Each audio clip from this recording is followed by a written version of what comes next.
There are men who love with closed fists, not because they chose emotional violence, but because they never learned to play with their hearts. Love, for them, is not a refuge. It's a battlefield. And you, perhaps you were just another soul who entered unarmed into the midst of this invisible war. Rumi said, "You have to keep breaking your heart until it opens." But what about those who never allowed it to break? Those who learned to hold back their tears, to lock up their chests, to stifle their feelings? They don't love, they hurt, because they were never whole enough to welcome anyone other than themselves. You feel it, don't you? The weight of trying to decipher someone who hides even from you. The silent pain of being with someone who is always absent, even when they're there. The frustration of offering love and receiving silence, coldness, or distance. It's not a lack of affection. It's an excess of wounds. There are men who don't know how to receive love because they've been taught that feeling is weakness. Men who hurt, but not out of malice. They hurt because they're disconnected from their own souls. They're walking pieces glued together by pride, anger, and fear, trying to appear strong while crumbling inside. Maybe you're trying to save someone who doesn't even know they're drowning. Maybe you're giving everything to a man who's barely learned to receive himself. You see him, but he doesn't see himself. You love him, but he doesn't know how to allow himself to be loved. This is the wound no one sees. The ancestral wound of broken masculinity. The pain that comes from a silenced childhood, from absent fathers, from distorted examples of strength. Men who were trained to be tough and forgot how to be human, how to feel, how to care, how to endure. How many times have you tried to show him he could let his guard down? How many times have you tried to be his comfort zone, his mirror, his healing embrace? And yet, all you've received in return is coldness, distance, indifference. It's not about you. It's about the wall he built long before he met you, and which has now become his emotional desert. Have you ever wondered why he pulls away just when you're most devoted? Why he disappears after intense nights? Why he hurts you with his words, or cuts you open with silence, just when everything seemed to be heading towards love? Because inside him, there's still a child who's never been seen, an emotional child who screams but can't speak, and who learned to survive by hurting before being hurt. Love, for him, is a threat. Intimacy, for him, is a risk. Being whole is a place he's never been, and the most painful thing, he might even love you, but you'll love with fear. You'll love with limits. You'll love as far as his pain allows, because true love demands presence, and those who aren't whole are never truly present. Rumi didn't write about modern men, but his words span centuries and strike straight to the soul of these voids disguised as strength. The wound is the place where the light enters you, but many still prefer the darkness because in it they don't need to see themselves. So you try to heal him. You try to wait. You try to understand. You try to shrink yourself to fit into the small space he offers you. But this makes you invisible, and you start to wonder, how long will I tear myself apart trying to glue together someone who refuses to be whole? If this is touching you, if you felt a tightness in your chest, or a memory of someone still lingers in your memory, then perhaps it's time to see what no one told you about these men, because understanding their pain isn't the same as allowing it to destroy yours. And that's exactly what we're going to dive into now, because until you understand this invisible dynamic, you run the risk of turning your healing into a prison, of confusing love with salvation, and of remaining where your soul is already begging to leave. Comment below, "I deserve someone whole." Write this down as a commitment to your own soul. This simple act can be the beginning of a new cycle, a cycle where you stop trying to heal others and start taking care of yourself. If this video is touching you, if any part of this pain belongs to you or has freed you, leave your like. This shows that there is value in talking about what silence tries to hide. And if you feel you need to continue this journey, subscribe to the channel, because here every word is a mirror and every video a key. Have you ever felt like you give yourself completely without holding back, without holding anything back, but all you get back are emotional crumbs? A listless good morning, an absence that weighs more than any words, a physical presence that doesn't warm, doesn't nourish, doesn't truly embrace. Maybe he even says he loves you. Maybe he even shows it with confused gestures, but something always seems missing. Something essential, invisible, that makes you feel alone even when you're in his arms. Why does this happen? Why are men who claim to love also capable of hurting as if they hate? Why does this confusing emotional cycle repeat itself, as if you're stuck in a loop where you always end up smaller than you started? The truth no one tells you is that there are men who don't know how to be whole, not out of malice but because of a pain that comes from long before they met you, a pain that wasn't welcomed, a story that wasn't heard, a love that was never taught. And you, with your sensitive soul, with your healing heart, enter his life thinking that love can mend what time has torn. But love is no substitute for therapy. Affection doesn't undo trauma, and your care isn't enough to transform someone who still chooses survival over life. These men are everywhere. Some are charismatic, others are cold. Some are charming at first, but disappear when you start to show who you are. They back off when they realize you're too real, too intense, too present. Because for a broken man, the presence of a whole woman is frightening. He doesn't know how to deal with someone who gives themselves completely, because he's never learned to receive something that didn't come with pain. You feel it, in the gaze that avoids yours, in the conversation that dies halfway, in the body that approaches but doesn't surrender. It's as if he's there, and yet never really is, as if he's always one step away from your own soul. And it hurts. It hurts because you believe that if you give him a little more, he'll change, that if you're more patient, he'll notice, that if you love him harder, he'll finally understand. But the truth is, it's not your intensity that's wrong. It's his unavailability that's disguised as mystery. These men hurt because they weren't taught to care, because they learned to protect themselves from feeling, because they were praised for being tough, independent, rational, and never encouraged to cry, to be vulnerable, to listen to their own hearts. Affection, for them, is an unknown language, and when you speak it fluently, they simply freeze. Some run away, others hurt, and many pretend to understand while slowly dismantling you with the coldness of small rejections. It's like being in a relationship with an echo. You speak, but nothing comes back. You offer warmth, but it returns shadows. You try to connect, but all you find is a maze of emotional avoidance, flimsy excuses and absences justified by supposed freedom. But freedom isn't neglect. Space isn't silence. And love shouldn't leave you feeling like you're always second best.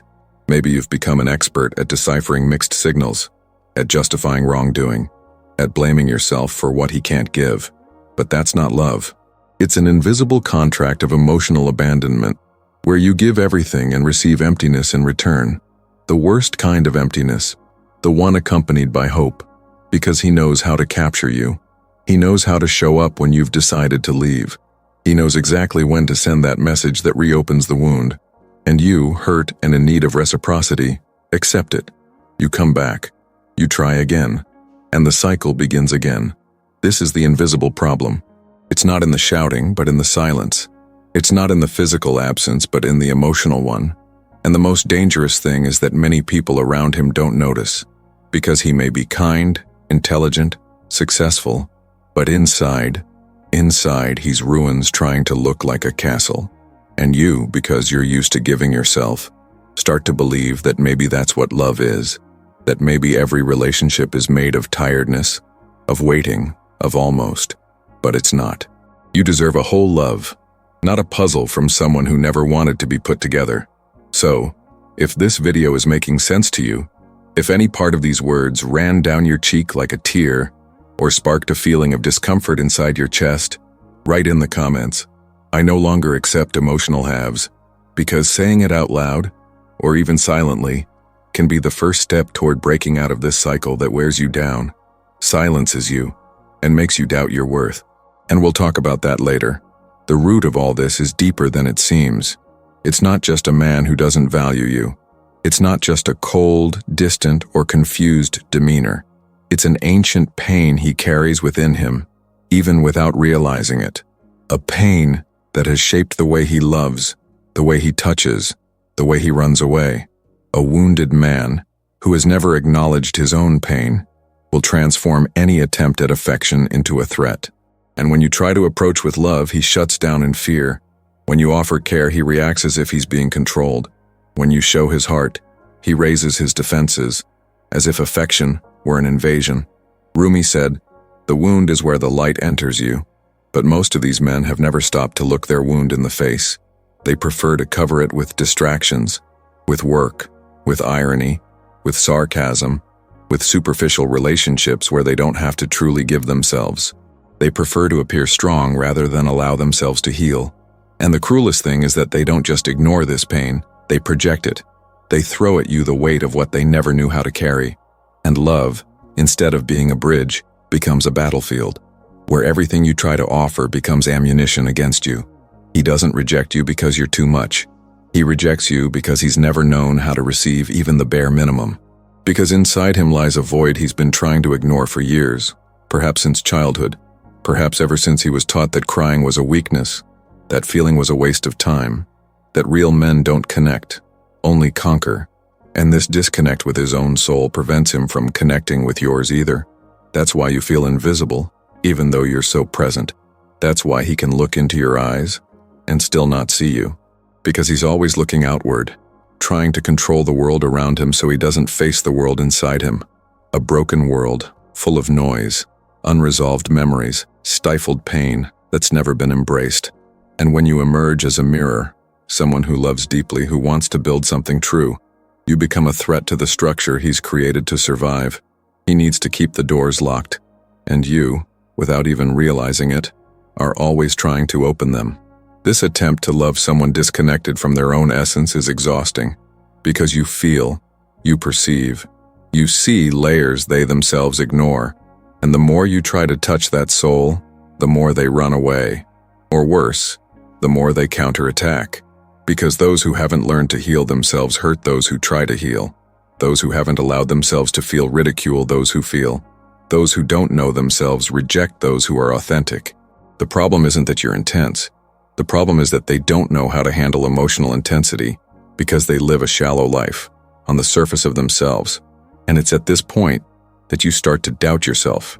You start to think you're overreacting, that you're too sensitive, that maybe you're expecting too much. But the truth is, you're only asking for the bare minimum: presence, truth, reciprocal affection. It's not an absurd request. It's the basics. But for someone who's never delved into themselves, even the basics seem impossible. And that's when you need to realize, it's not love that hurts. What hurts is the insistence on remaining where love can't flourish. It's like planting flowers in soil that refuses to be fertile. This spiritual root of male pain, this internal blockage many carry, must be viewed with compassion, yes, but also with clarity, because if he doesn't decide to heal, you're not the one to do it for him. If he doesn't acknowledge his wounds, it's not your responsibility to suture them. Your love isn't a magical bandage.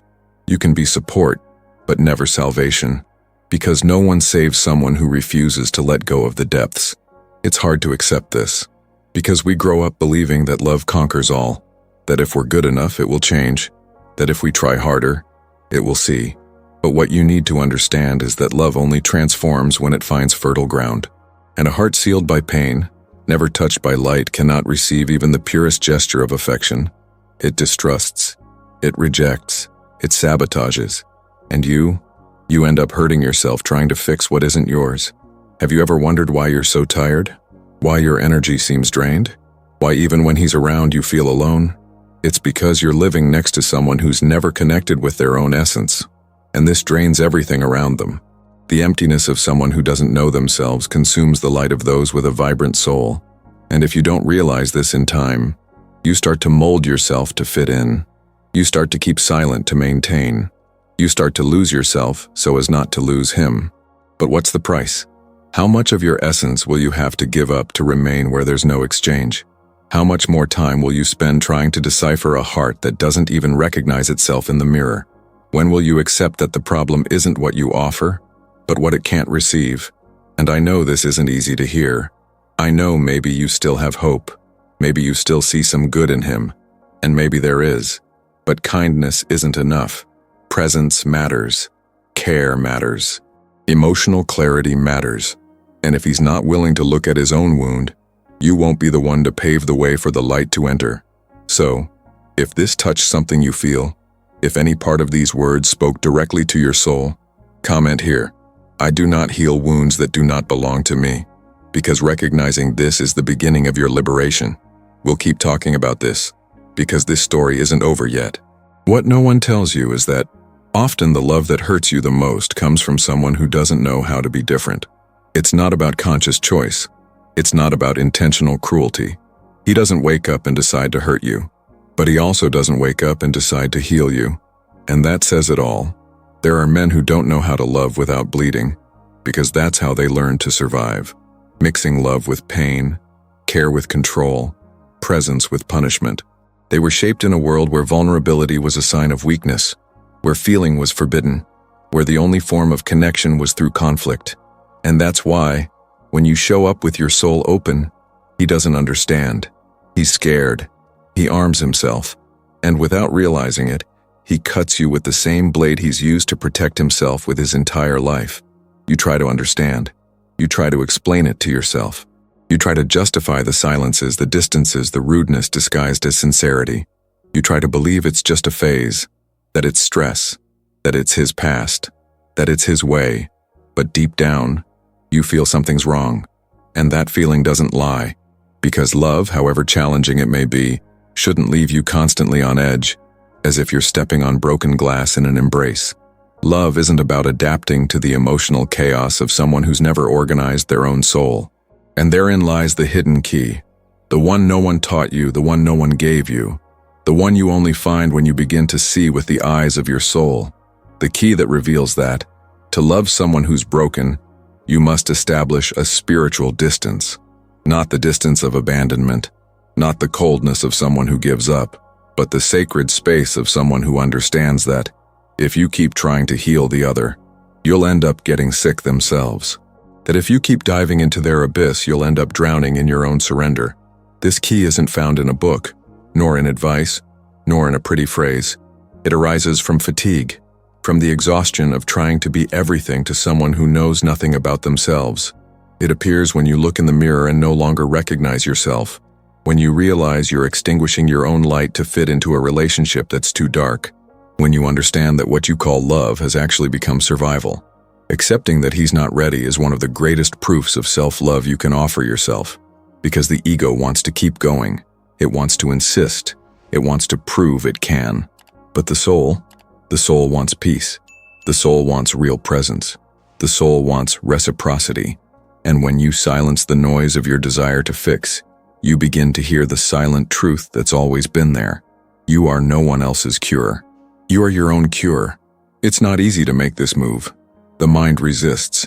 Hope clings to the small crumbs of affection he offers from time to time, to the sudden messages after silence, to the compliments that come after fights, to the reunions that seem like miracles but are just repetitions of the same cycle. It's painful to admit that he might never change, that he might never see how hard you tried, how much you gave, how much you believed. But it's also liberating to realize that he no longer depends on you. This kind of unilateral surrender is not love. It's emotional addiction. It's dependence on a plot that traps and drains you. And you need to ask yourself, how long will I tolerate being hurt by someone who never knew the value of my presence? How long will I let their wounds determine the limits of my happiness? Because yes, loving someone broken is possible, but only if that person is willing to rebuild themselves. And that needs to come from them. Your presence cannot be a bridge to the same old place. Your surrender cannot continue to fuel a cycle that only diminishes you. Your soul was made to grow, to flourish, to share light, not to be a repository for another's unhealed pain. And while true love is patient, it is also wise.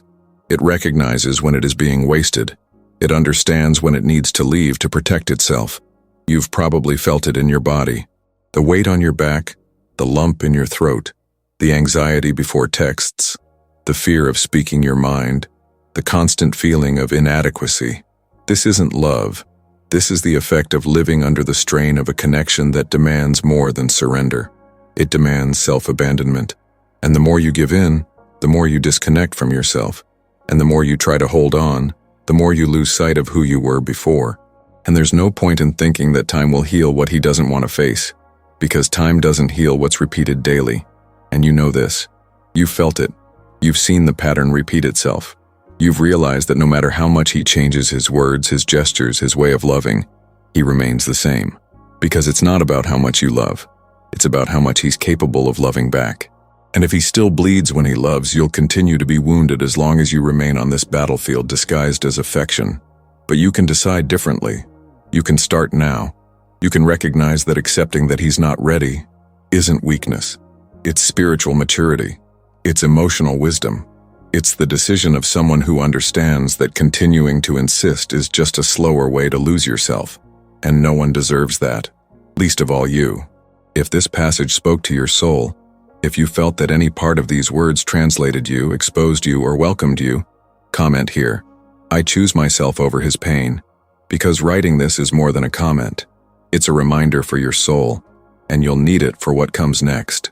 Maybe you're experiencing this right now, listening to these words in silence with a knot in your chest, trying to pretend that everything is okay to the outside world, while inside you everything feels confused, exhausted, and directionless.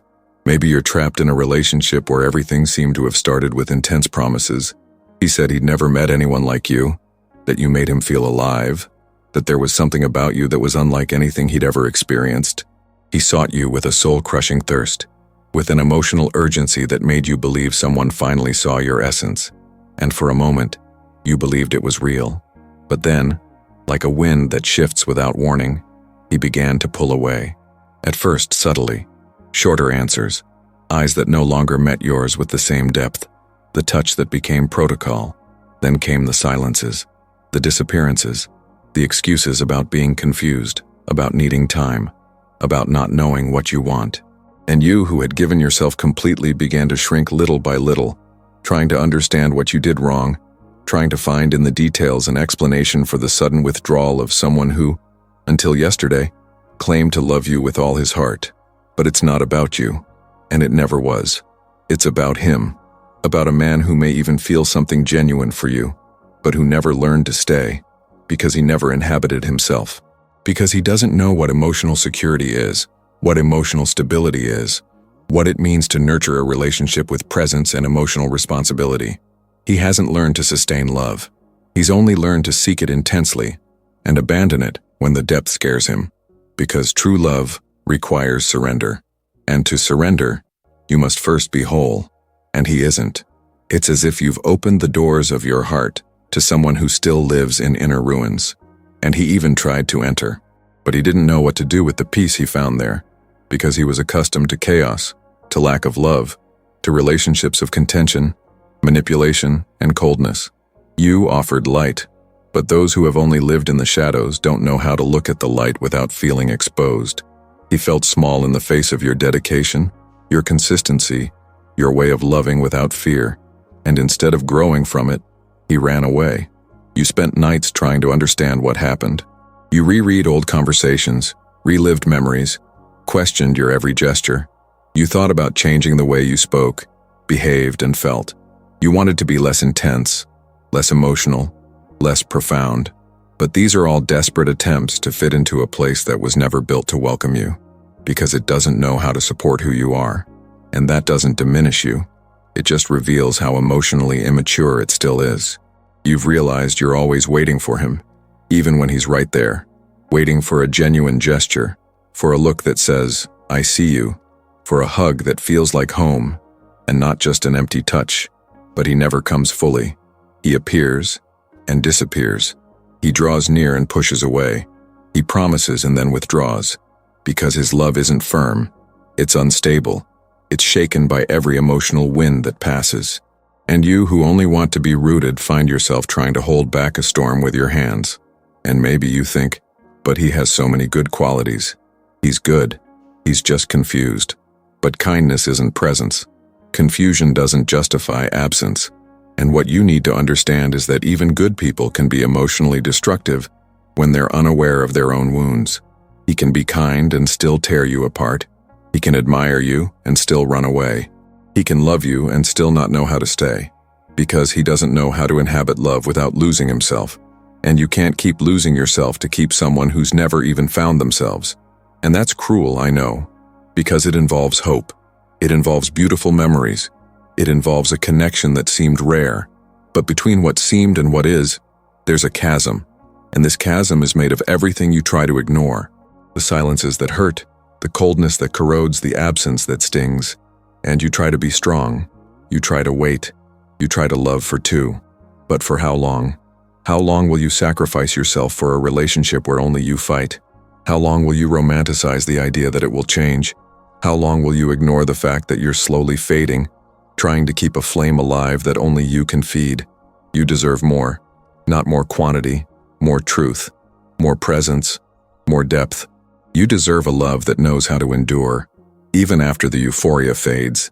A love that knows how to build, that knows how to see you, that knows how to choose you every day. Not just when it misses you, but when it has your presence. Because a relationship that only works in absence isn't love. It's attachment. It's neediness. It's emotional addiction. And you were born for much more than that. You were born to experience a love that expands you, not consumes you. A love that elevates you, not diminishes you. A love that heals you, not cuts you down. But to do that, you need to stop begging for the basics. You need to stop justifying absence. You need to stop accepting the bare minimum just because you were afraid of being left with nothing. And if any part of this story belongs to you, if you saw yourself reflected in these words, comment here. I don't accept less than I offer, because writing this could be a turning point, not just in the video but within you. We'll also talk about what happens when you finally decide to choose yourself. You're not being rejected. This may seem hard to accept now. It may even seem insensitive, cold, disconnected from the real pain you feel. But this absence, this silence, this coldness, this confusion he offers you isn't about rejection. It's about protection disguised as abandonment. It's about a detour from fate that feels like betrayal, but is actually deliverance. The universe, life, your soul, they all conspire to keep you from the silent destruction of someone who still lives as an emotional wreck. Because no matter how much he says he feels something, no matter how much he sometimes returns, no matter how much connection, desire, memory, and longing there is, this isn't enough when someone is still rubble trying to feel like home. Love that comes from someone who is broken always hurts, even unintentionally. And this is where the turning point happens. That moment when something inside you awakens and you begin to see things differently, where you stop wondering what you did wrong, and start wondering why you spent so long trying to be the salvation of someone who didn't even know they were drowning. Rumi said, "Don't be content with stories of how things happen to others. Awaken your own legend." And this awakening doesn't happen with noise, nor with anger, nor with haste. It begins slowly, with a weariness that no longer allows you to return to the same places, in a silence that teaches you more than 1,000 words, in a solitude that ceases to be a lack and becomes a sacred shelter. You begin to understand that you haven't been rejected, that you've been spared from continuing to drag yourself through a story where only you carry the plot. That being with him was living half of yourself. That adapting to what he could give was, in fact, abandoning everything you are. And then something changes.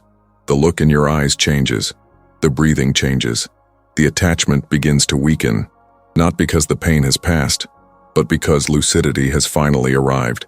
And with this clarity comes real pain, no longer the pain of losing the other, but the pain of realizing how much you lost yourself trying to keep someone, how much you silenced your own soul to avoid disturbing them, how much you swallowed tears, postponed dreams, disguised feelings, shrunk desires, all to make yourself more acceptable, easier, lighter for them.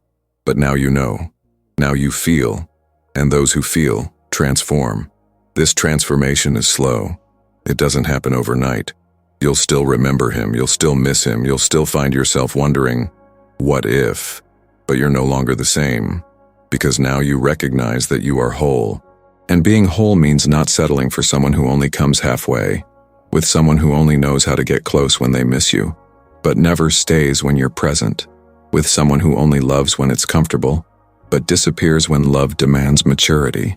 You begin to realize that you deserve someone who knows what to do with your intensity, someone who doesn't shy away when you show yourself, who doesn't play games with your commitment, who isn't intimidated by your depth. Because your love isn't overwhelming. It's just too big for those who still live in cramped emotional boxes, for those who still have to hide inside shallow versions of themselves to survive. You weren't hard to love. He's just the one who doesn't yet know what true love is. And understanding this changes everything. Because you stop waiting, stop begging, stop trying. You simply return to yourself. And in this return, you rediscover the peace you once sought in his arms. You rediscover your strength, your truth, your light, not the light he couldn't see, but the light you're now beginning to recognize within yourself. And it's intense, it's sacred, it's yours. This shift in consciousness also makes you look at the past with more compassion. For it, yes, but mainly for yourself.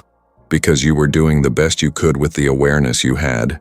You surrendered yourself with love. You tried. You persisted because you believed.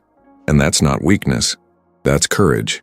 But now, with this new vision, you no longer need to dwell on what has already shown itself to be ineffective. You no longer need to try to prove your worth. Your worth was never at stake. Those who didn't know how to see it, lost. Not you. You also begin to observe the world around you differently. You begin to realize that there are other possibilities, other ways of relating, other ways of being loved. You begin to attract situations more in keeping with your new vibration. And although there's still pain, there's also something new. Hope. But no longer that childish hope that he'll change, that he'll come back, that he'll choose you. Now it's a mature, firm, silent hope. The hope that you're returning home, toward yourself, to the center of your soul. And this return is the beginning of everything to come. And perhaps now, everything begins to make sense. The ruptures, the silences, the separations. You begin to understand that all of this was necessary for you to get here, for you to awaken, for you to break out of the cycle, for you to return to your legend, the one Rumi speaks of, the one written not in the eyes of others, but in the depths of your own heart. Because that's where your truth resides, your healing, your wholeness. And if you felt that these words brought something new into you, a peace you no longer remembered, an anger that dissolved into understanding, a wound that began to heal in silence, then comment here, I free myself from what doesn't know how to keep me, because this is a pact with your soul, and we're not done yet. If you've made it this far, it's because something inside you is awakening. Perhaps it's the end of a cycle, or the beginning of a new path. And if these words touched your soul, then you already know. Pain is not your destiny. It's just the gateway to your liberation. Subscribe to the channel to continue this journey of healing, awareness, and reconnection with your essence. Here, each video is a key. Each word is a bridge. Each silence is a mirror. If this video embraced you in any way, leave your like now, because this small gesture helps this message reach more souls who, like you, are ready to awaken. And now, watch the next video that is appearing on your screen, because the journey doesn't end here. It's just beginning, and you don't have to do it alone. I walk with you,